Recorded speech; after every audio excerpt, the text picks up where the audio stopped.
Documents, some of them confidential, to discover some of the convicted criminals in Lincoln Heights were wearing a uniform and a badge. You're about to hear a secret recording of an arrest made by one resident so afraid of the police, he carried a hidden camera.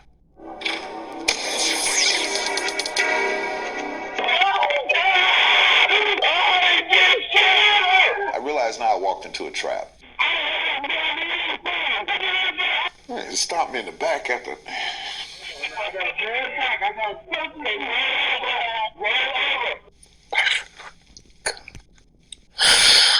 I just can't believe it. Michael Glover was arrested in Lincoln Heights, a village of 4,000 residents and 17 police officers, including Officer Angela Taylor. The officer, ma'am, remember me?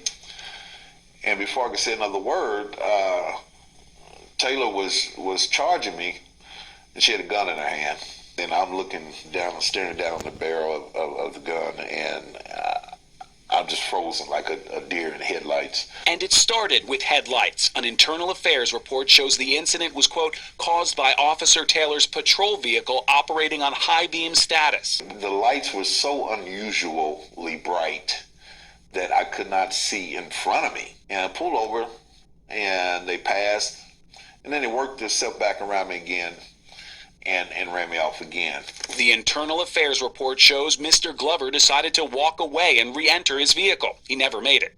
Officer Taylor should have used her training to de-escalate the situation. When he attempted to leave, she did not have enough reasons to detain him. Instead, she called for backup.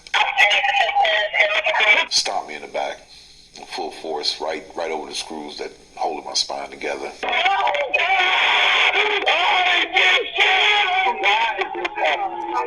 Reviewing the audio recording, the I-Team counted 29 times when Glover either told the officers he didn't do anything or asked why he was being handcuffed and tasered. Did you find out what I do? Tell me what I did. I showed up. So what did I do? I find out. When they finally rolled him over, there was a magazine full of bullets on the ground. Go ahead and look around. Take my bag. The magazine? Yeah. He's got the bullets. He's got a gun. You know, when you say that around police officers, that's pretty much death right there.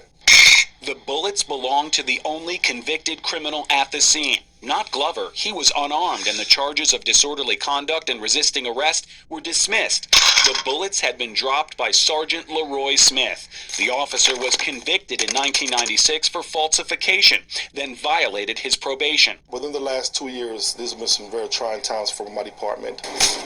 Chief Conroy Chance had promoted Smith to his second in command, but demoted and fired him this year. After a sting operation by sheriff's investigators, Sergeant Smith was arrested for felony theft while on duty. Is it fair to say that there are some hires that occurred before your tenure that were questionable hires or maybe shouldn't have been made in the first place? Yes, and now we're actually paying the cost of those decisions that were made back then. Literally paying $240,000 in this confidential settlement with other residents who were beaten and arrested by police in 2008 on charges that didn't stick. The officer came back and he tased me from behind. We are living in a sick place when we let guys like this become officers. That's what high school